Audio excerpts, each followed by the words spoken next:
ईशाय गुणराशये हृद्याय शुद्धविद्याय मध्वाय च नमो नमः। ब्रह्मांता गुरवः साक्षात् इष्टं दैवं श्रियपतिः आचार्याः श्रीमदाचार्याः सन्तु मे जन्म जन्मनि। चित्रैपदैत्यगम्भीरैः वाक्यैर्मानैरखण्डितैः गुरुभावं व्यञ्जयन्ति भातिश्री जयतीर्थवा। अंजना सूनुसान्निध्यात् विजयेन विराजितम् अजितप्रीतिजनकं भजेऽहं विजयध्वजम्। अर्थिकल्पितकल्पोऽयं प्रत्यर्थिगजकेसरी व्यासतीर्थगुरुर्भूयात् अस्मदिष्टार्थसिद्धये। तपोविद्या विरक्त्यादि सद्गुणौघाकरानहं वादिराजगुरुं वन्दे हयग्रीवपदाश्रयान्।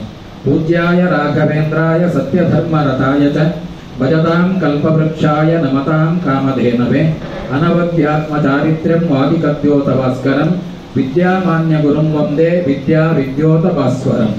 तपस्वाध्याय शुश्रूषा कृष्णपूजारतं मुनिं विश्वेशमिष्टदं वन्दे परिव्राट् चक्रवर्तिनम्। आपादमौलिपर्यन्तं गुरूणामाकृतिं स्मरेत् तेन विघ्नाः प्रणश्यन्ति सिद्ध्यन्ति च मनोरथाः। पृथ्वीमण्डलमध्यस्थाः पूर्णबोधमतानुगाः वैष्णवाः विष्णुहृदयाः तान्नमस्ये गुरून् मम। ಸಮಯ ತುಂಬಾ ಆಗಿದೆ, ಹಾಗಿದ್ರೂ ಕೂಡ ಮಂಗಳಾಚರಣೆ ಮಾಡುವಾಗ ಯಾಕೆ ಇಷ್ಟು ಶ್ಲೋಕವನ್ನು ನಾನು ಹೇಳಿದೆ ಅಂತಂದ್ರೆ, ಪ್ರತಿನಿತ್ಯ ನಾವು ಯಾರನ್ನು ಸ್ಮರಿಸಬೇಕು? ವೇದವ್ಯಾಸರಿಂದ ಪ್ರಾರಂಭಿಸಿ ಇವತ್ತು ನಮ್ಮ ಗುರುಗಳವರೆಗೆ ಯಾರ್ಯಾರು ನಮಗೆ ಕೊಡುಗೆಯನ್ನು ಕೊಟ್ಟಿದ್ದಾರೋ ಅವರೆಲ್ಲರನ್ನೂ ಕೂಡ ಈ ದಿನಕ್ಕೆ ಒಮ್ಮೆಯಾದರೂ ಸ್ಮರಿಸಿ ದೇವರ ಕೋಣೆಯಲ್ಲಿ ಕೂತು ಹರಿಗುರುಗಳನ್ನು ನಮಿಸಿದೆವು ಅಂತಾದ್ರೆ ಆಗ ನಮ್ಮ ಜೀವನ ಸಾರ್ಥಕ. ಯಾಕೆ ಅಂತಂದ್ರೆ ಇವತ್ತು ನಾವು ನೋಡಿ ಇಷ್ಟು ಜನ ನಾವಿಲ್ಲಿ ಸೇರಿದ್ದೇವೆ. ಇಷ್ಟು ಜನ ಸೇರ್ಬೇಕಾದ್ರೆ ಇದಕ್ಕೆ ಯಾರು ಕಾರಣಕರ್ತರು? ಎಲ್ಲೆಲ್ಲೋ ಹುಟ್ಟಿದ್ದೇವೆ, ಯಾವ್ಯಾವುದೋ ಊರಲ್ಲಿ ಹುಟ್ಟಿದ ನಾವು ಇವತ್ತು ಒಂದೇ ವೇದಿಕೆಯಲ್ಲಿ ವೈಷ್ಣವರೆಲ್ಲರೂ ಕೂಡ ಹರಿಗುರುಗಳ ಪರಿಜ್ಞಾನವನ್ನು ಹೃದಯದಲ್ಲಿ ಇಟ್ಟುಕೊಂಡು ಆ ಕೃಷ್ಣನನ್ನು ಗುರುಗಳನ್ನು ಆರಾಧಿಸ್ತಾ ನಾವು ಒಂದು ಕಡೆ ಸೇರಿದ್ದೇವೆ ಅಂತಂದ್ರೆ ನಮ್ಮನ್ನೆಲ್ಲರನ್ನೂ ಕೂಡ ಇವತ್ತು ಇಷ್ಟು ಇಲ್ಲಿ ಸೇರಿಸಿದವರು. ಕ್ರೋಪೇಟೆಯಲ್ಲಿ ಗುರುಗಳ ಸನ್ನಿಧಾನ, ನಮ್ದು ಟಿ ನಗರದಲ್ಲಿ ಗುರುಗಳ ಸನ್ನಿಧಾನ, ಇವ್ರದ್ದು ರಾಘವೇಂದ್ರ ಭಜನಾ ಮಂಡಳಿಯ ಸಾಧನೆಯ ಜೊತೆಗೆ ಅವರೆಲ್ಲ ಹೃದಯದಲ್ಲಿಯೇ ಗುರುಗಳನ್ನು ಆರಾಧಿಸ್ತಾ ಇರತಕ್ಕಂಥವರು. ನಾವೆಲ್ಲರೂ ಕೂಡ ಒಂದು ಕಡೆ ಕೂತು ಇಲ್ಲಿ ಸೇರಿ ಸತ್ಸಂಗವನ್ನು ನಡೆಸ್ತಾ ಇದ್ದೇವೆ ಅಂತಂದ್ರೆ ಇದು ನಮ್ಮ ಗುರುಗಳ ಅನುಗ್ರಹವಲ್ಲದೆ ಬೇರೆ ಏನು ಅಲ್ವಲ್ಲ. ಇದನ್ನು ನಾವು ನಮ್ಮ ಜೀವನದಲ್ಲಿ ತಿಳ್ಕೊಳ್ಬೇಕು. ಯಾಕೆ ಅಂತ ಕೇಳಿದ್ರೆ ನೋಡಿ, ಪ್ರತಿನಿತ್ಯ ನಾವು ಆರಾಧನೆಯನ್ನು ಮಾಡುವಾಗ ಈಗಾಗಲೇ ಹೇಳಿದ್ರು, ಸಾವಿರಾರು ಬಾರಿ ಅನೇಕ ಲಕ್ಷಗಳವರೆಗೆ ರಾಘವೇಂದ್ರ ಸ್ತೋತ್ರವನ್ನು ಪಾರಾಯಣ ಮಾಡಿದ್ರು ಅಂತ.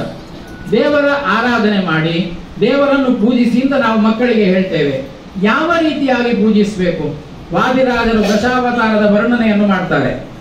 ನಮೋಸ್ತು ಪಾರಾಯಣ ಚರ್ಚಿತಾಯ ನಮೋಸ್ತು ನಾರಾಯಣ ತೇ ಅರ್ಚಿತಾಯ. ಇದೆರಡೇ ನಾವು ಮಾಡಬೇಕಾದ್ದು. ಅಂದ್ರೆ ಪ್ರತಿನಿತ್ಯ ಗಂಡು ಮಕ್ಕಳಾಗಲಿ ಹೆಣ್ಣು ಮಕ್ಕಳಾಗಲಿ ದೇವರ ಕೋಣೆಯಲ್ಲಿ ಕೂತು ಎರಡು ದೀಪವನ್ನು ಹಚ್ಚಿಬಿಟ್ಟು ಒಂದು ಸ್ವಲ್ಪ ಹೊತ್ತು ಪಾರಾಯಣ ಮಾಡಿ, ಸ್ತೋತ್ರವನ್ನು ಹೇಳಿ, ಭಜನೆಯನ್ನು ಹೇಳಿ, ಇನ್ನು ಕೇಶವಾಯ ನಮಃ ನಾರಾಯಣಾಯ ನಮಃ ಅಂತ ಒಂದು 12 ನಾಮಗಳ ಸಂಕೀರ್ತನೆಯನ್ನಾದರೂ ನೀವು ಮಾಡುವ ಮೂಲಕ ಜೀವನವನ್ನು ಸಾರ್ಥಕಪಡಿಸಿಕೊಳ್ಳಿ ಅಂತ ನಮಗೆ ಹರಿವಾಯು ಗುರುಗಳ ಪರಂಪರೆಯಲ್ಲಿ ಬಂದಿರತಕ್ಕಂತಹ ಗುರುಗಳೆಲ್ಲರೂ ಹೇಳ್ತಾ ಇದ್ದಾರೆ. ನಾವು ನಮ್ಮ ಮಕ್ಕಳನ್ನು ದೇವರ ಕೋಣೆಗೆ ಸ್ನಾನವಾದ ಕೂಡಲೇ ಕೂಡಿಸಿ 2 ದೀಪ ಹಚ್ಚಿಸಿ 5 ನಿಮಿಷವಾದರೂ ಮಾಡು ಅಂತ ಹೇಳುವಲ್ಲಿ ನಾವೆಷ್ಟು ಸಫಲರಾಗಿದ್ದೇವೆ ಅಂತ ನಾವು ಆತ್ಮಾವಲೋಕನ ಮಾಡಿಕೊಳ್ಬೇಕು. ಯಾಕೆಂತ ಕೇಳಿದ್ರೆ ಕೃಷ್ಣ ಹೇಳ್ತಾನೆ, ಮನುಷ್ಯರು ಹುಟ್ಟುತ್ತಾರೆ, ಸಾಯ್ತಾರೆ, ಅವರವರ ಸಾಧನೆಯನ್ನು ಮಾಡಿಕೊಂಡು ಹೋಗ್ತಾರೆ ಅಂತ. ನೋಡಿ, ಮಹಾಭಾರತದಲ್ಲಿ ಬರತಕ್ಕಂತಹ ಒಂದು ಘಟನೆ, ಭೀಷ್ಮರು ಹೋಗಿ ಅಲ್ಲಿ ಶರಶಯ್ಯಲ್ಲಿ ಮಲಗಿದ್ದಾರೆ. ಎಲ್ಲರೂ ಜೀವನವನ್ನು ಕಳ್ಕೊಂಡಿದ್ದಾರೆ. ಯಾರು? ಪಾಂಡವರ ಕಡೆಯಿಂದ ಎಷ್ಟು ಜನ, ಕೌರವ ಕಡೆಯಿಂದ ಎಷ್ಟು ಜನ, ಎಲ್ಲರೂ ಹೋದ ಮೇಲೂ ಕೂಡ ಧರ್ಮರಾಯನಿಗೆ ಒಂದು ರೀತಿಯಾಗಿರತಕ್ಕಂತಹ ಏನೋ ಮನೋ ವಿಕೃತಿ. ಇದು ಏನು, ನಾನು ಏನು ಸಾಧನೆ ಮಾಡಿದೆ, ನಾನು ಏನಾದರೂ ಮಾಡಿದ್ದೇನೋ ಅಂತ ಕೇಳಿದರೆ ಕೃಷ್ಣ ಹೇಳ್ತಾನೆ, ಧರ್ಮರಾಯ ಎಲ್ಲ ಸಹೋದರನ್ನು ಕರ್ಕೊಂಡು ಭೀಷ್ಮನ ಹತ್ತಿರ ಬನ್ನಿ, ನೀವು ಮಾಡಬೇಕಾಗಿರತಕ್ಕಂತಹ ಕೆಲಸ ಏನು ಅಂತ ನಾನು ಅಲ್ಲಿ ಹೇಳ್ತೇನೆ ಅಂತ ಅಲ್ಲಿ ಕರೆದುಕೊಂಡು ಹೋದಾಗ, ಯಾಕೆಂತ ಕೇಳಿದ್ರೆ ಕೃಷ್ಣನ ದೃಷ್ಟಿಕೋನದಲ್ಲಿ ಮನುಷ್ಯರು ಅವರವರ ಸಾಧನೆಯನ್ನು ಮಾಡಿ ಹುಟ್ಟು ಸಾವುಗಳನ್ನು ಅನುಭವಿಸಿಕೊಂಡು ಬಹೂನಾಂ ಜನ್ಮನಾಮಂತೆ ಅನೇಕ ಜನ್ಮಗಳನ್ನು ಪಡೆದು ಒಂದೊಂದು ಜನ್ಮದಲ್ಲಿಯೂ ಹೆಚ್ಚೆಚ್ಚು ಸಾಧನೆಯನ್ನು ಮಾಡಿ ಅವರು ಭಗವಂತನ ಪದವನ್ನು ಸೇರ್ತಾರೆ ಅನ್ನೋದು ನಮಗೆಲ್ಲರಿಗೂ ಕೂಡ ಕೊಟ್ಟಿರತಕ್ಕಂತಹ ಭಗವಂತನ ಅನುಗ್ರಹದ ಒಂದು ಸಂಕೇತ. ಇಂತಹ ಸಂದರ್ಭದಲ್ಲಿ ನೀನು ಎಲ್ಲರನ್ನೂ ಕಳೆಕೊಂಡೆ ಹೌದು, ಆದರೆ ಮುಂದಿನ ಪರಿವಾರಕ್ಕೆ ನೀನು ಕೊಡಬೇಕಾಗಿರತಕ್ಕಂತಹ ಒಂದು ನಿಧಿ ಅಲ್ಲಿ ಉಳಿದಿದೆ. ಯಾವುದು? ಭೀಷ್ಮರ ಶರೀರವಲ್ಲ, ಭೀಷ್ಮರ ಮನಸ್ಸಿನ ಒಳಗೆ ಇರತಕ್ಕಂತಹ ತತ್ವಜ್ಞಾನವನ್ನು, ಉಪದೇಶವನ್ನು ಪಡೆದು ಅದನ್ನು ನೀನು ಮುಂದಿನ ಪರಂಪರೆಗೆ ಹರಿಸಿದಿ ಅಂತಾದ್ರೆ ಆಗ ನಿನ್ನ ಜೀವನದ ಈ ಯುದ್ಧ ಸಾರ್ಥಕ ಅಂತ ಹೇಳಿ ಅಲ್ಲಿ ವಿಷ್ಣು ಸಹಸ್ರನಾಮದ ಇಡೀ ಸಹಸ್ರನಾಮವನ್ನು ಅವನಿಗೆ ಉಪದೇಶ ಮಾಡಿದ್ದಾರೆ. ಹಾಗಿದ್ರೆ ನಾವು ಇವತ್ತು ಎಷ್ಟು ಸಾವಿರಾರು ಜನ ಬರೀ ಭರತಖಂಡದಲ್ಲಿ ಅಲ್ಲ, ಇವತ್ತು ಪ್ರಪಂಚದ ಎಲ್ಲ ಕಡೆಯೂ ಕೂಡ ವಿಷ್ಣು ಸಹಸ್ರನಾಮದ ಪಾರಾಯಣ, ಗೀತೆಯ ಪಾರಾಯಣ ನಡೀತಾ ಇದೆ. ಇಂತಹ ಸಂದರ್ಭದಲ್ಲಿ ಇಷ್ಟೆಲ್ಲ ಇಡೀ ವಿಶ್ವದಲ್ಲಿ ಹೆಣ್ಣು ಮಕ್ಕಳು ಗಂಡು ಮಕ್ಕಳು ಎಲ್ಲರೂ ಇದನ್ನು ಹೇಳ್ತಾ ಭಗವಂತನ ಆರಾಧನೆಯನ್ನು ಮಾಡ್ತಾ ಇದ್ದಾರೆ ಅಂತಾದ್ರೆ ನನ್ನ ಮನೆಯಲ್ಲಿ ನಾನು ಇದನ್ನು ದಿನನಿತ್ಯ ಹೇಳ್ತೇನಾ ಅಂತ ಆತ್ಮಾವಲೋಕನ ಮಾಡಿಕೊಂಡರೆ ಪ್ರತಿನಿತ್ಯವೂ ಕೂಡ ನಮಗೂ ಬೆಳಿಗ್ಗೆ ಒಂದು ಸಹಸ್ರನಾಮ ಪಾರಾಯಣ, ಸಂಜೆ ಒಂದು ಅಧ್ಯಾಯದ ಗೀತಾದ ಪಾರಾಯಣ ಮಾಡಬೇಕು ಅಂತ ಅನಿಸಿತು ಅಂತಾದ್ರೆ ಆಗ ನಮ್ಮ ಜೀವನ ಸಾರ್ಥಕ. ಯಾಕಂತ ಕೇಳಿದ್ರೆ ವೇದಾಂತದಲ್ಲಿ ಹೇಳ್ತಾರೆ ನೋಡಿ, ಶಾಸ್ತ್ರದಲ್ಲಿ ಸ್ವಕರ್ಮಣ ತಮಭ್ಯರ್ಚ್ಯ ಸಿದ್ಧಿಂ ವಿಂದತಿ ಮಾನವ ಅಂತ. ನಿನಗೆ ಏನು ಒಂದು ಪಾತ್ರವನ್ನು ಕೊಟ್ಟಿದ್ದೇನೆ, ಆ ಪಾತ್ರವನ್ನು ನೀನು ಮಾಡಿ ಬರುವುದಕ್ಕೆ ನಿನಗೇನು ಕಷ್ಟ? ವೇದಿಕೆಯನ್ನು ನಾನು ನಿರ್ಮಾಣ ಮಾಡಿದ್ದೇನೆ. ಸ್ಕೂಲ್ ಡೇಗೆ ಮಕ್ಕಳು ಹೋಗುವಾಗ ನಾವು ಮಕ್ಕಳಿಗೆ ಹೇಳ್ತೇವೆ, ಇಷ್ಟು ಪ್ರಾಕ್ಟೀಸ್ ಮಾಡಿಸಿದ್ದೇನೆ, ನಿನಗೆ ಇವತ್ತು ವಾರ್ಷಿಕೋತ್ಸವದ ಅಂದ್ರೆ ಆನ್ಯುವಲ್ ಡೇ ಫಂಕ್ಷನ್ ನಡೀತದೆ, ಅಲ್ಲಿ ಒಂದು ಡ್ಯಾನ್ಸೋ ಡ್ರಾಮವೋ ಏನೋ ಇದೆ, ಅದನ್ನು ಸಮರ್ಪಕವಾಗಿ ಮಾಡು, ನಿನಗೆ ಬೇಕಾದ ಪ್ರೈಸ್ ಅನ್ನು ಆ ಶಾಲೆಯ ಅಧ್ಯಾಪಕರು ನಿನಗೆ ಕೊಡ್ತಾರೆ ಅಂತ ಭರವಸೆ ಕೊಟ್ಟು ನಾವು ಮಕ್ಕಳನ್ನು ಕಳಿಸಿದಂತೆ ಅಲ್ಲಿ ನಾವು ನಮ್ಮ ಮಕ್ಕಳು ಮಾಡಿದಾಗ ನಾವು ಎಷ್ಟು ಖುಷಿ ಪಡ್ತೇವೋ ಹಾಗೆ ಭಗವಂತ ಅಲ್ಲಿಂದ ನಮಗೆ ಈ ಪಾಂಚಭೌತಿಕ ಶರೀರವನ್ನು ಕೊಟ್ಟು ಈ ಚರಣಾದಿಗಳನ್ನು ಕೊಟ್ಟು ಈ ಕರ್ಮೇಂದ್ರಿಯಗಳು ಜ್ಞಾನೇಂದ್ರಿಯಗಳು, ಎಂತ ಕಣ್ಣು, ಎಂತ ಕಿವಿ, ಎಂತ ಮೂಗು, ಎಂತ ನಾಲಗೆ, ಇದೆಲ್ಲವನ್ನೂ ಕೊಟ್ಟು ಚಿಂತನೆ ಮಾಡಲಿಕ್ಕೆ ಬೇಕಾದ ಎಲ್ಲ ಅವಕಾಶವನ್ನು ಕೊಟ್ಟು ಒಳ್ಳೆಯ ಆರೋಗ್ಯಪೂರ್ಣವಾದ ಶರೀರವನ್ನು ಕೊಟ್ಟು ನಮ್ಮನ್ನು ಇಲ್ಲಿ ಕಳಿಸಿದಾಗಲೂ ಕೂಡ ನಾವು ಸರಿಯಾಗಿ ಪ್ರಾಕ್ಟೀಸ್ ಮಾಡದೆ ಭಗವಂತನ ಎದುರು ನಮ್ಮಿಂದ ಒಂದೂ ಹೇಳಲಿಕ್ಕೆ ಆಗೋದಿಲ್ಲ ಅಂತ ತಿಳಿದ್ರೆ ಆಗ ಅಂತಕಾಲೇ ವಿಶೇಷತಃ ಅಂತಕ್ಕಂತಹ ಆಚಾರ್ಯರ ಮಾತು ನಮಗೆ ಹೇಗೆ ಜೀವನದಲ್ಲಿ ಬರ್ಲಿಕ್ಕೆ ಸಾಧ್ಯ? ಆ ಭಗವಂತನನ್ನು ಇರ್ತದೆ ಯೌವನದಲ್ಲಿ ಹೇಳ್ತೀವಿ ನಾವು, ಮಕ್ಕಳು ಬರೋದಿಲ್ಲ, ಬೇರೆ ಬೇರೆ ಆಟ ಪಾಠಾದಿಗಳನ್ನು ಮಾಡ್ತಾ ಇರ್ತಾರೆ, ಕೇಳೋದಿಲ್ಲ ಅಂತ. ಏನಿದ್ದರೂ ಕೂಡ ಅವರು ಎಲ್ಲವನ್ನೂ ಮಾಡಲಿ, ಆದ್ರೆ ಒಂದು ಸಂಧ್ಯಾಕಾಲ ಅಂತಿದೆಯಲ್ಲ, ಆ ಸಂಧ್ಯಾಕಾಲದಲ್ಲಿ ಒಂದು 15 ನಿಮಿಷ ನಮ್ಮ ಮಕ್ಕಳನ್ನು ನಾವು ನಮ್ಮ ದೇವರ ಕೋಣೆಯಲ್ಲಿ ನಮ್ಮ ಜೊತೆಗೇ ಕೂಡಿಸಿ ಇದನ್ನು ನಾವು ನೆನಪಿಟ್ಟುಕೊಳ್ಬೇಕು. ನಾವೆಲ್ಲೋ ಇದ್ರೆ ಅವ್ರ ಮಕ್ಕಳು ಕೊಡೋದಿಲ್ಲ, ನಾವು ಕೂತು ಅವರನ್ನು ಬಾ ಒಂದು 5 ನಿಮಿಷ ಒಂದು 2 ದೀಪವನ್ನು ಹಚ್ಚಿ ಒಂದು ಸ್ತೋತ್ರವನ್ನು ಹೇಳು ಎಂಬುದಾಗಿ ನಾವು ಮನಸ್ಸು ಮಾಡಿದರೆ ಖಂಡಿತವಾಗಿಯೂ ಎಲ್ಲ ಮಕ್ಕಳು ಕೂಡ ಒಳ್ಳೆಯ ಸುಜ್ಞಾನವಂತರು ಸುಸಂಸ್ಕೃತರು ಆಗ್ತಾರೆ. ಯಾಕಂತ ಕೇಳಿದ್ರೆ ಶಾಸ್ತ್ರದಲ್ಲಿ ಹೇಳ್ತಾರೆ, ಇವತ್ತು ನಾವು ಸಮಯ ಆಗಿದ್ರೆ ಗೊತ್ತಿಲ್ಲ, ಆದ್ರೆ ಹೇಳಬೇಕಾದ ಕೆಲವು ವಿಷಯವನ್ನು ಹೇಳ್ತೇನೆ. ಯಾಕೆ ಅಂತ ಕೇಳಿದ್ರೆ ಶಾಸ್ತ್ರದಲ್ಲಿ ಇರುವ ವಿಷಯವನ್ನು ನಾವು ಚಿಂತನೆ ಮಾಡ್ಬೇಕ್ರಿ.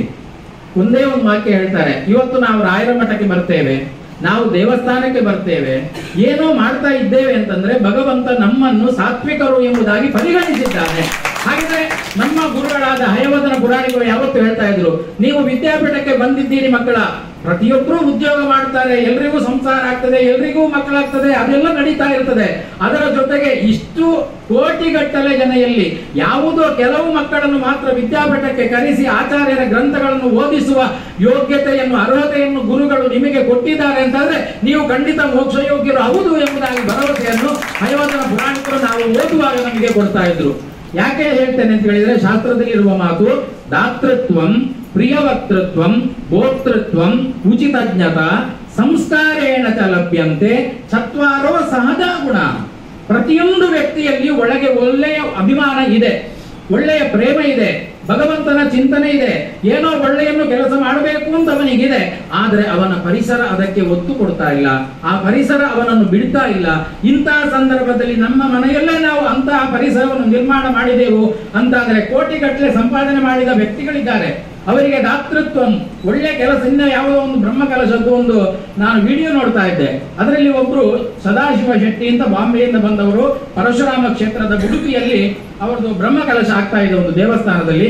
ಒಂದು ಮಾತು ಹೇಳಿದ್ರು, ನಾನು ಸಂಪಾದನೆ ಮಾಡಿದ 100 ಕೋಟಿಯಲ್ಲಿ 80 ಕೋಟಿಯನ್ನು ಮಕ್ಕಳಿಗೆ ಇಡ್ತೇನೆ, ಆದ್ರೆ 20 ಕೋಟಿ % ಅನ್ನು ನಾನು ಸಮಾಜದ ಒಳ್ಳೆಯ ಕೆಲಸಕ್ಕೋಸ್ಕರವೇ ವಿನಿಯೋಗ ಮಾಡ್ತೇನೆ ಅಂತ ಹೇಳಿದ್ರು. ಅವರಿಗೆ ಈ ಜ್ಞಾನ ಎಲ್ಲಿಂದ ಬಂತು? ಅವರು ಯಾವುದೋ ಒಂದು ಹೋಟೆಲ್ ಬಿಸಿನೆಸ್ ಮಾಡ್ತಾ ಇರತಕ್ಕಂತಹ ವ್ಯಕ್ತಿ. ಆದ್ರೆ ಇದೇ ವಿಷಯವನ್ನು ಭಾಗವತ ಹೇಳ್ತದೆ, ಧರ್ಮಾಯ ಯಶಸ್ಸೆ ಅರ್ಥಾಯ ಕಾಮಾಯ ಸ್ವಜನಾಯಕ ಪಂಚದ ವಿಭಜನ್ ವಿತ್ತಂ ವಿಹಾಮೂತ್ರ ಜಮೋದತೆ ಅಂತ. ಅಂದ್ರೆ ನೀವು ಸಂಪಾದನೆ ಮಾಡುವ 100 ರೂಪಾಯಿ ಆಗಿರ್ಲಿ, 1000 ರೂಪಾಯಿ ಆಗಿರ್ಲಿ, ಅದರಲ್ಲಿ 20% ಅನ್ನು ಸಮಾಜದಲ್ಲಿ ನಡೆಯುವ ಧರ್ಮದ ಶ್ರೇಯಸ್ಸಿನ ಶಿಕ್ಷಣದ ಕೆಲಸಗಳಿಗೆ ವಿನಿಯೋಗ ಮಾಡಿ. ಆಗ ನಿಮಗೆ ಇಹಾಮೂತ್ರ ಜನ್ಮದತೆ, ಇಲ್ಲಿಯೂ ಆನಂದ ಸಿಗ್ತದೆ, ಮೋಕ್ಷದಲ್ಲಿಯೂ ನಮಗೆ ಸ್ಥಾನಮಾನ ಸಿಗ್ತದೆ. ಇಷ್ಟೆಲ್ಲ ಭರವಸೆಯನ್ನು ಭಾಗವತ ನಮಗೆ ಕೊಟ್ಟಿದೆ ಅಂತ ಆಗುವಾಗ ನಮ್ಮ ಜೀವನವನ್ನು ನಾವು ಸಾರ್ಥಕವಾಗಿ ಮಾಡಿಕೊಳ್ಳಿಕ್ಕೆ ಇಂತಹ ಸಂದೇಶಗಳು ನಮಗೆ ಬೇಕು. ಪುರಾಣಕ್ಕೆ ಹೋಗ್ತೇವೆ, ಏನೋ ಕೇಳ್ತೇವೆ, ಆ ಕೇಳಿದ್ದನ್ನು ನಾವು ನಮ್ಮ ಜೀವನದಲ್ಲಿ ಅಳವಡಿಸಿಕೊಂಡು ಸ್ವಕರ್ಮಣ ತಮಭ್ಯರ್ಚ್ಯ ಸಿದ್ಧಿಂವಿಂದತಿ ಮಾನವ. ಅಂದ್ರೆ ನಾವು ಮಾಡುವ ಕರ್ಮವು ದೇವತಾ ಪೂಜೆ ಅಂತ ತಿಳ್ಕೊಂಡು ಆ ಕರ್ಮದಲ್ಲಿಯೇ ಪ್ರಾಮಾಣಿಕತೆಯಿಂದ ಶ್ರದ್ಧೆಯಿಂದ ನಾವು ಮಾಡಿದೆವು ಅಂತಾದ್ರೆ ಅದು ಭಗವಂತನಿಗೆ ಪ್ರೀತಿಕರವಾದ ಕೆಲಸವಾಗ್ತದೆ ಅನ್ನೋದನ್ನು ಶಾಸ್ತ್ರದಲ್ಲಿ ಹೇಳಿದ ಹಾಗೆ ರಂಗನಾಥರಾಯರನ್ನು ನಾವು ಹಿಂದಿನ ನೋಡ್ತಾ ಇದ್ದೇವೆ.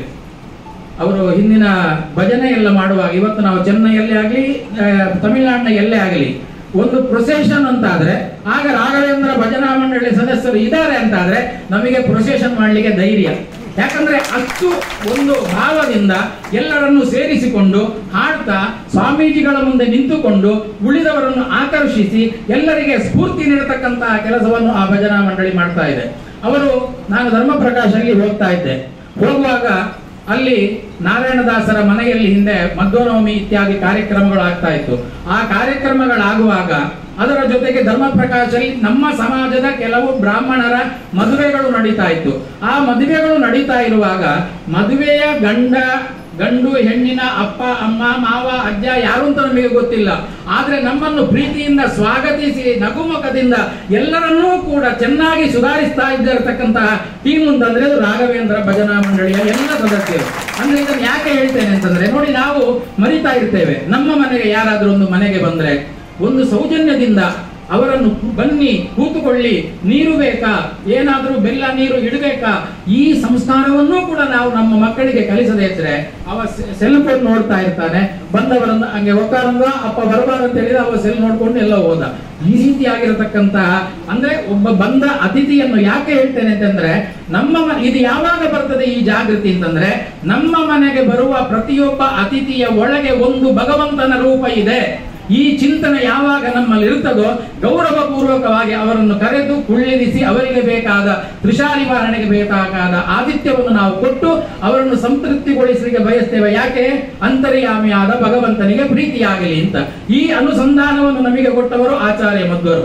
ಪ್ರತಿಯೊಬ್ಬರನ್ನು ನೀವು ಕಾಣುವಾಗ, ಪ್ರತಿಯೊಂದು ಜೀವಿಯನ್ನು ಕೂಡ ನೀನು ಕಾಣುವಾಗ ಅವರು ನಿನಗೆ ಬೇಕಿದ್ರೆ ಬೈಲಿ ಅಥವಾ ನಿನ್ನನ್ನು ಹೀಯಾಳಿಸಲಿ, ಅವಮಾನಿಸಲಿ, ಏನೇ ಮಾಡಲಿ, ಆದ್ರೆ ಅದೆಲ್ಲವನ್ನು ಮಾಡಿಸತಕ್ಕಂತಹ ವ್ಯಕ್ತಿ ಆ ಶರೀರದ ಒಳಗೆ ಇರುವ ಭಗವಂತನ ಒಂದು ಶಕ್ತಿಯನ್ನು ಅರಿವು ನಮಗೆ ಬಂದಾಗ ಏನೋ ಹೇಳ್ತಾರೆ, ಭಗವತ್ ಪ್ರೇರಣೆ ಹೇಳಿದ್ದು ಮಾಡಿದವನ ಪಾಪ ಆಡಿದವನ ಬಾಯಲ್ಲಿ ಅಂತ ಹೇಳಿದಾಗೆ ಅವನು ಹೇಳೋದ್ರಿಂದ ಅದರಿಂದಾಗಿ ನನ್ನ ದೋಷಗಳು ಪರಿಹಾರ ಆಗ್ತದೆ ಅಂತ ನಾವು ತಿಳ್ಕೊಂಡ್ರೆ ಆಗ ಅವರ ಯಾವ ಬೈಗಳು ಕೂಡ ನಾಳೆ ನಮಗೆ ಅವರನ್ನು ದ್ವೇಷಿಸುವಂತೆ ಮಾಡುವುದಿಲ್ಲ, ಪ್ರೀತಿಸುವಂತೆ ಮಾಡ್ತದೆ. ಯಾಕಂದ್ರೆ ಅವರು ಹೇಳುವ ಮಾತಲ್ಲಿ ಏನಾದ್ರೂ ಇದೆಯೋ ಏನೋ, ನಾನು ಏನಾದ್ರೂ ತಪ್ಪು ಮಾಡಿದ್ದೇನೋ ಏನೋ ಅಂತಕ್ಕಂತಹ ಒಂದು ಚಿಂತನೆಯನ್ನು ಮಾಡಲಿಕ್ಕೆ ಬೇಕಾಗಿರತಕ್ಕಂತಹ ಸಂಸ್ಕಾರ ನಮ್ಮಲ್ಲಿ ಬೆಳೀತದೆ. ಇದೆಲ್ಲವನ್ನು ಬೆಳೆಸಿಕೊಂಡು ರಾಘವೇಂದ್ರ ಭಜನಾ ಮಂಡಳಿಯವರು ಎಲ್ಲ ಜಾಗದಲ್ಲಿಯೂ ಕೂಡ ಪ್ರತಿ ವಾರ ಅವರು ಭಜನೆಯನ್ನು ಮಾಡ್ತಾ ಇದ್ರು. ನೋಡಿ, ಎಷ್ಟೋ ಜನರು ಹುಟ್ಟುತ್ತಾರೆ, ಎಷ್ಟೋ ಜನರು ಜೀವನದಲ್ಲಿ ಉದ್ಯೋಗವನ್ನು ಮಾಡ್ತಾರೆ, ಎಲ್ಲವೂ ಆಗ್ತದೆ. ಆದ್ರೆ ನಮಗೆ ಕೊಟ್ಟಿರುವ ಪಾತ್ರ ಇವತ್ತು ರಂಗನಾಥ ದಾಸರು ಅಂತ ನಾನು ಇವತ್ತು ಅವರನ್ನು ಕರೀತೇನೆ. ಯಾಕೆ ಅಂತ ಕೇಳಿದ್ರೆ, ಅವರು ರಂಗನಾಥನ ಬೇರೆ ಬೇರೆ ರೂಪಗಳ ಚಿಂತನೆಯನ್ನು ಅವರು ಮಾಡ್ತಾ ಇದ್ರೆ, ಹಾಡ್ತಾ ಇದ್ರೆ, ಅದನ್ನು ಆಕ್ಷನ್ ಮಾಡಿ ತೋರಿಸ್ತಾ ಇದ್ರೆ ಎದುರುಗಡೆ ಇರುವ ಮಗುವು ಕೂಡ ಹಾಗೆ ತಲ್ಲೀನವಾಗಿ ಆ ಭಕ್ತಿಯ ರಸದೊಳಗೆ ಮುಳುಗಿ ಹೋಗ್ತದೆ. ಇಂತಹ ಭಾವದೊಂದಿಗೆ ಅವರು ಮಾಡತಕ್ಕಂತಹ ಸಾಧನೆಯನ್ನು ಮಾಡಿದಂತಾದ್ರೆ ಅದರ ಜೊತೆಗೆ ಲೌಕಿಕವಾಗಿ ಅವರಿಗೆ ಯಾರೋ ಎಷ್ಟೋ ಗಿಫ್ಟ್ ಕೊಟ್ಟಿರಬಹುದು, ಪ್ರಶಸ್ತಿಗಳನ್ನು ಕೊಟ್ಟಿರಬಹುದು. ಆದ್ರೆ ಇದೆಲ್ಲವನ್ನು ಮೀರಿದ ಆ ಭಗವಂತನ ಅನುಗ್ರಹ ಅವರ ಪಾಂಚಭೌತಿಕ ಶರೀರದಲ್ಲಿ ಶಕ್ತಿಯಾಗಿ ಅದು ಭಕ್ತಿಯಾಗಿ ಆವಿರ್ಭವಿಸದೆ ಅಂತಂದ್ರೆ ಅದು ಭಗವಂತನ ದೇವತೆಗಳ ಅವರಲ್ಲಿ ಇದೆ ಅನ್ನೋದಕ್ಕೆ ನಮಗೆ ಪ್ರತ್ಯಕ್ಷ ಸಾಕ್ಷಿ ನಾನು ಈ ಸಂದರ್ಭದಲ್ಲಿ ತಿಳ್ಕೊಳ್ತಾ, ಆದ್ರಿಂದ ನಾವು ಏನು ಮಾಡಬೇಕು, ನಮಗೆ ಕೊಟ್ಟಿರುವ ಪಾತ್ರ ಏನು ಅದನ್ನು ಸರಿಯಾಗಿ ನಾವು ನಿರ್ವಹಿಸೋಣ, ನಮಗೆ ಕೊಟ್ಟಿರುವ ಕರ್ತವ್ಯವೇನು ಅದನ್ನು ನಾವು ಸರಿಯಾಗಿ ನಿರ್ವಹಿಸೋಣ ಅಂತ ಹೇಳ್ತಾ, ಯಾವುದೇ ಸಂದರ್ಭದಲ್ಲಿಯೂ ಕೂಡ ಈ ಭಗವಂತನ ಚಿಂತನೆಯನ್ನು ಹಾಡುಗಳ ಮೂಲಕ ಇವತ್ತು ಎಷ್ಟು ಜನರು ಹಾಡ್ತಾ ಇದ್ದಾರೆ. ಬಹುಶಃ ಅವರ ಮಂಡಳಿಯವರು ಈ ರೀತಿಯಾಗಿ ಅಲ್ಲಲ್ಲಿ ಬೇರೆ ಬೇರೆ ಮಠಗಳಿಗೆ ಹೋಗಿ ಗಂಟೆಗಟ್ಟಲೆ ಹೇಳ್ತಾ ಇದ್ರಿಂದಲೇನೆ ಎಷ್ಟೋ ಜನ ಪುರುಷರಿಗೆ ಮಹಿಳೆಯರಿಗೆ ನಾವು 4 ಭಜನೆಯನ್ನು ಹಾಡಬೇಕು ಅಂತ ಪ್ರೇರಣೆ ಬಂದ್ರೆ ಅದೆಲ್ಲವೇ ಭಗವಂತನ ಅನುಗ್ರಹಕ್ಕೆ ನಾವು ಮಾಡಬೇಕಾಗಿರತಕ್ಕಂತಹ ಸೇವಾ. ಯಾಕೆಂತ ಹೇಳಿದ್ರೆ ಶಾಸ್ತ್ರದಲ್ಲಿ ಹೇಳ್ತಾರೆ ನೋಡಿ, ಅಪಿ ಕರ್ಮಾಣಿ ಸಂಕೋಚ್ಯ ವಿಷ್ಣೋಹ ಶ್ರವಣಮಾಚರೇತ್ ಶ್ರುತಾರ್ಥಂ ಭಾವಯೇ ಚಿತ್ತೆ ಭಕ್ತ್ಯ ಧ್ಯಾನ ಪರಾಯಣ. ಎಷ್ಟೇ ಕೆಲಸ ಇರಲಿ, ಅಲ್ಲಿ ಆಫೀಸ್ ಇದೆ, ಹೊತ್ತಿ ನನಗೆ ಬರ್ಲಿಕ್ಕೆ ಆಗುದಿಲ್ಲ, ಟ್ರಾಫಿಕ್ ಇದೆ, ಏನೇ ಇರಲಿ ಏನೇ ಆಗಲಿ, ಹಾಗಿದ್ರೂ ಕೂಡ ನಾವು ಮನೆಯಲ್ಲಿಯೂ ಕೂಡ ಹೆಂಗಸರು ಕೂಡ ಇದನ್ನು ತಿಳ್ಕೊಳ್ಬೇಕು. ದಿನನಿತ್ಯ ಕೆಲಸ ಕೆಲಸ ಕೆಲಸ ಟೆನ್ಷನ್ ಟೆನ್ಷನ್ ಅಂತ ಹೇಳುವ ಬದಲು ಆ ಕೆಲಸವನ್ನು ಸ್ವಲ್ಪ ಸಂಕೋಚ ಮಾಡಿಕೊಳ್ಳಿ. ಅಪಿ ಕರ್ಮಾಣಿ ಸಂಕೋಚ್ಯ, ಸ್ವಲ್ಪ ಕಡಿಮೆ ಮಾಡಿಕೊಂಡು ಆ ಕೆಲಸಗಳು ನಡೀತಾ ಇರ್ತದೆ.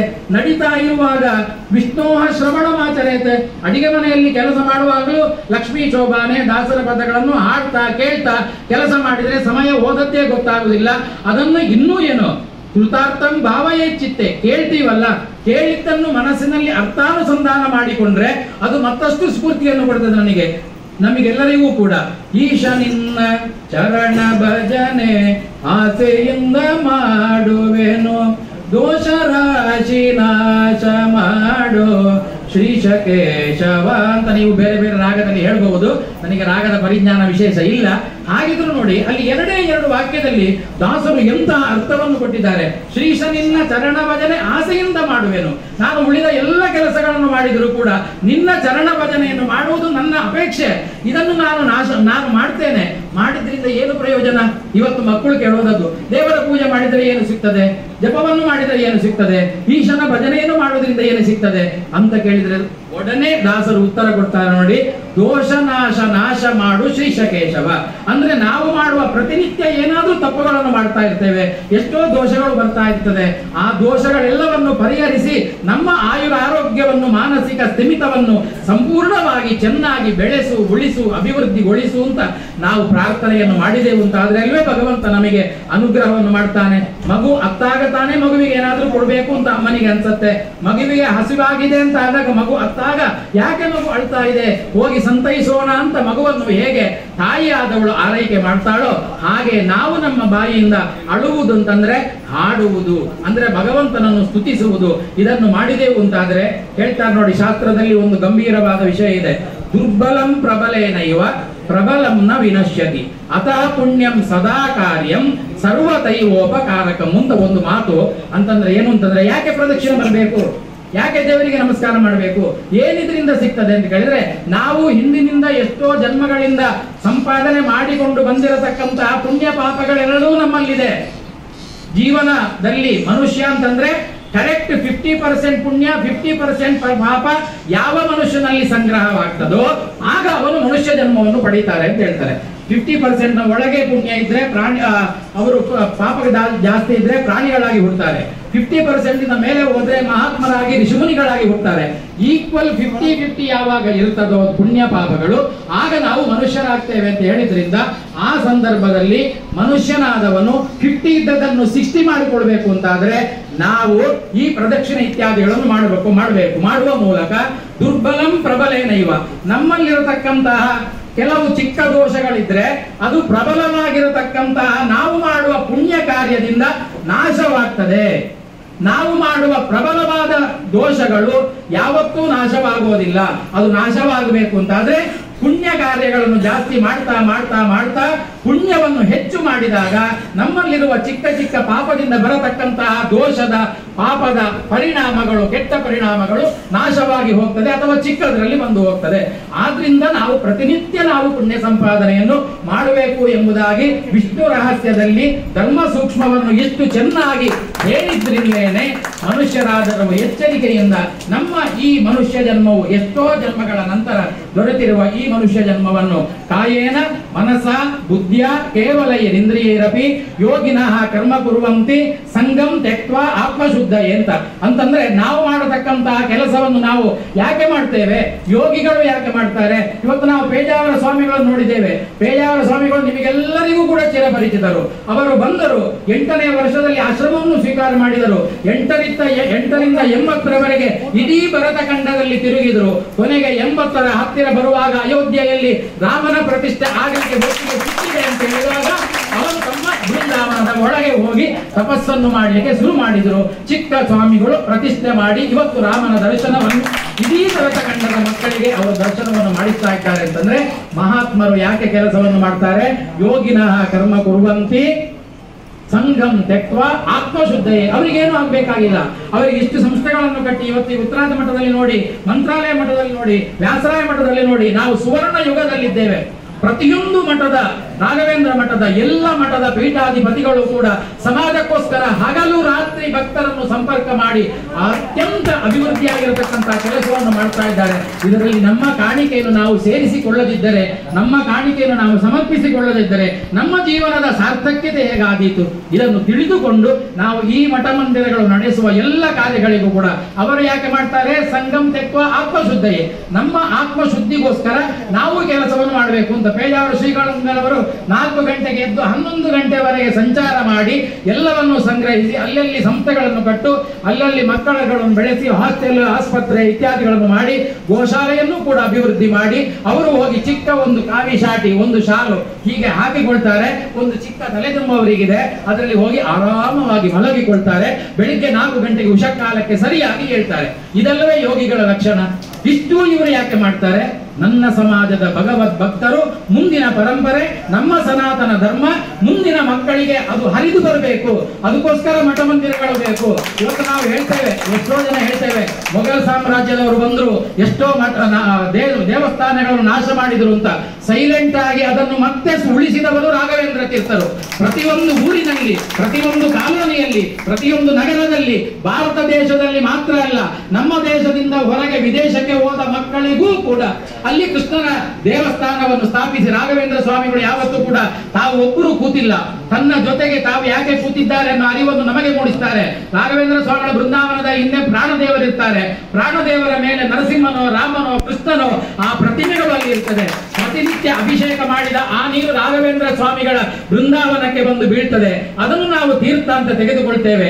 ಎಚ್ಚರಿಸ್ತಾರೆ, ಕೇವಲ ನನ್ನನ್ನು ಮಾತ್ರ ನೀವು ನಮಸ್ಕರಿಸುವುದಲ್ಲ, ನನ್ನ ಮಠಕ್ಕೆ ಬಂದಾಗ ನನ್ನ ಜೊತೆಗೆ ಯಾರು ಪ್ರಾಣದೇವರನ್ನು, ರಾಮಾದಿ ರೂಪಗಳಿಂದ ಭಗವಂತನನ್ನು ಚಿಂತಿಸ್ತಾರೋ ಅವರಿಗೆ ನಾನು ಅನುಗ್ರಹದಾಯಿ ಅಂತಕ್ಕಂತಹ ಸಂದೇಶವನ್ನು ಕೊಡುವುದಕ್ಕೋಸ್ಕರ ಇಂತಹ ಪ್ರತಿಷ್ಠಾ ಸಿಸ್ಟಮ್ ಅನ್ನು ಕೂಡ ನಮ್ಮ ಸಮಾಜದಲ್ಲಿ ಬೆಳೆಸಿ ಊರೂರಲ್ಲಿ, ಎಲ್ಲ ಊರಲ್ಲಿಯೂ ಕೂಡ ಎಲ್ಲಿ ಭಗವದ್ ಭಕ್ತರು ಹೇಳ್ತಾರೆ, ಇವತ್ತು ಮುಸಲ್ಮಾನರು ಒಂದು 500 ಜನ ಸೇರಿದ್ರೆ ಅವರಿಗೆ ಒಂದು ಮಸೀದಿ ಆಗ್ಬೇಕಂತೆ. ಯಾಕೆ? ನಮಸ್ಕಾರ ಮಾಡ್ಲಿಕ್ಕೆ, ನಮಾಜ್ ಮಾಡ್ಲಿಕ್ಕೆ ಅವರಿಗೆ ಬೇಕು ಅಂತ. ಈ ಎಚ್ಚರ ಹಿಂದೂಗಳಿಗೆ ಬರಬೇಕು. ನಮ್ಮಲ್ಲಿ ನಾವು 1000 ಜನ ಸೇರಿದೆವು ಅಂತಾದ್ರೆ ಅಂತಹ ಜಾಗದಲ್ಲಿ ಒಂದು ಮಠವೋ ಮಂದಿರವೋ ನಿರ್ಮಾಣವಾಗಿ ಅವರೆಲ್ಲರಿಗೂ ಕೂಡ ದರ್ಶನವನ್ನು ಕೊಡತಕ್ಕಂತಹ, ಮಾರ್ಗದರ್ಶನ ಮಾಡತಕ್ಕಂತಹ ಮಠ ಮಂದಿರಗಳು ನಮ್ಮಲ್ಲಿಯೂ ಬೆಳೆದ್ರೆ ಯಾವ ಹಿಂದೂಗಳು ಜಾಗೃತರಾಗೋದಿಲ್ಲ, ಯಾರಿಗೆ ಅದರ ಸಂಪರ್ಕ ಸಿಗೋದಿಲ್ಲ. ನಾವು ಸೌಖ್ಯೇಂದ್ರದಲ್ಲಿ ಪರಶುರಾಮ ಕ್ಷೇತ್ರದಲ್ಲಿ ಹುಟ್ಟಿದಾಗ ಅಲ್ಲಿ ಇವತ್ತು ನಮಗೆ ವೇದಾಂತ ಪಾಠ ಮಾಡುವ ಜಾಗವೇ ಇರಲಿಲ್ಲ.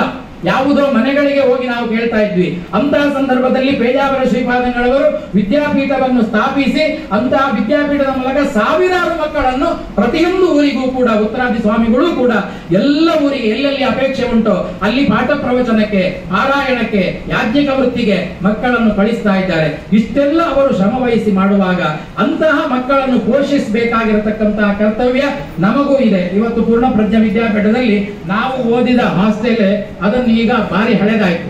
ಅದನ್ನು ಈಗ ಕೆಡವಿ ಹೊಸದಾಗಿ ಒಂದು ಹಾಸ್ಟೆಲ್ ಮಾಡ್ತಾ ಇದ್ದಾರೆ. 7 ಫ್ಲೋರಿನ ಹಾಸ್ಟೆಲ್, 4 ಫ್ಲೋರ್ಗಳಲ್ಲಿ 300 ಮಕ್ಕಳಿಗೆ ವಸತಿ, ಇನ್ನೊಂದು ಫ್ಲೋರಿನಲ್ಲಿ ವೇದ ಪಾಠಶಾಲೆ, ಇನ್ನೊಂದು ಫ್ಲೋರಿನಲ್ಲಿ ಆಡಿಟೋರಿಯಂ, ಇನ್ನೊಂದು ಫ್ಲೋರಿನಲ್ಲಿ ಇಂಟರ್ನೆಟ್ ಮೂಲಕ ಇಡೀ ವಿಶ್ವಕ್ಕೆ ನಮ್ಮ ಆಚಾರ್ಯ ಮಧ್ವರ ತತ್ವಜ್ಞಾನವನ್ನು ಪ್ರಸಾರ ಮಾಡತಕ್ಕಂತಹ ಒಂದು ವಿಶೇಷವಾದ ಸಂಕೀರ್ಣವನ್ನು ನಿರ್ಮಾಣ ಮಾಡುವ ಮೂಲಕ ಶ್ರೀಪಾದಂಗಳವರು ವಿಶ್ವಪ್ರಸನ್ನ ತೀರ್ಥ ಶ್ರೀಪಾದಂಗಳವರು ಪೇಜಾವರ ಮಠದ ಪ್ರತಿನಿಧಿ ಆಗಿದ್ದರಿಂದ ಅದನ್ನು ಕೂಡ ನಾನು ಇಲ್ಲಿ ತಿಳಿಸ್ತಾ ಇದ್ದೇನೆ. 25 ಕೋಟಿಯಲ್ಲಿ ಆ ಕಾರ್ಯಕ್ರಮ ನಡೀತಾ ಇದೆ. ನಾವು ಎಷ್ಟು ಕೊಡ್ತೇವೆ ಅನ್ನೋದು ಮುಖ್ಯ ಅಲ್ಲ, ಇಂತಹ ಸಮಾಜಮುಖಿಯಾದ ಮುಂದಿನ ನಮ್ಮ ಮಕ್ಕಳಿಗೆ ಮಾರ್ಗದರ್ಶನ ನೀಡತಕ್ಕಂತಹ ಪಂಡಿತರನ್ನು ನಿರ್ಮಾಣ ಮಾಡತಕ್ಕಂತಹ ಅಂತಹ ಸಂಸ್ಥೆಗಳಿಗೆ ನಮ್ಮಿಂದ ಸಾಧ್ಯವಾದ ಕಾಣಿಕೆಯನ್ನು ಕೊಟ್ಟಂತದ್ದನ್ನು ನಾವು ಬೆಳೆಸಬೇಕು. ಇವತ್ತು ಕ್ರೋಂಪೇಟೆಯಲ್ಲಿ ನಾವು ಇಷ್ಟು ಜನ ಬಂದು ಈ ರೀತಿಯಾಗಿ ಕೂತಿದ್ದೇವೆ ಅಂತಂದ್ರೆ ಇಂತಹ ಒಂದು ಸುಂದರವಾದ ನಿರ್ಮಾಣ ಮಾಡಿ, ಬಿಲ್ಡಿಂಗ್ ಅನ್ನು ನಿರ್ಮಾಣ ಮಾಡಿ, ಗುರುಗಳ ಹರಿವಾಯು ಗುರುಗಳ ಸನ್ನಿಧಾನವನ್ನು ಮಾಡಿದ್ರಿಂದ ನಾವು ರಾಘವೇಂದ್ರ ಮಠಕ್ಕೆ ಹೋಗಿ ಕೂಡೋಣ, ಒಂದು ಅರ್ಧ ಗಂಟೆ ಏನಾದ್ರೂ ಶ್ರವಣ ಮಾಡಿ ಬರೋಣ ಅಂತ ನಮಗೆ ಸಂಕಲ್ಪ ಬರಬೇಕಾದ್ರೆ ಅಂತಹ ಪ್ರೇರಣೆಯಲ್ಲಿ ಇಲ್ಲಿ ದುಡಿದಿರುವ ಅದೆಷ್ಟು ಪದಾಧಿಕಾರಿಗಳು ನಮಗೆ ಕೃತಜ್ಞತೆಯನ್ನು ನಾವು ಅವರಿಗೆ ಕೊಡಬೇಕಾಗಿದೆ. ಆದ್ರಿಂದ ಯಾರು ಆಯಾಯ ಕಾಲದಲ್ಲಿ ಆಯಾಯ ವ್ಯಕ್ತಿಗಳು ಬರ್ತಾರೆ ಹೋಗ್ತಾರೆ, ಅವರವರ ಕೆಲಸವನ್ನು ಮಾಡಿ ಸಾರ್ಥಕ ಮಾಡಿಕೊಳ್ತಾರೆ. ಯಾರು ಅದನ್ನು ಮಾಡಲಿಲ್ಲವೋ ಅದನ್ನು ಮಾಡುವುದಕ್ಕೋಸ್ಕರ, ಅದನ್ನು ಮಾಡಿಸುವುದಕ್ಕೋಸ್ಕರ ರಾಘವೇಂದ್ರ ಗುರುಗಳು ನಮ್ಮೆಲ್ಲರನ್ನೂ ಕೂಡ ಕರೆದುಕೊಂಡು ಬರ್ತಾರೆ.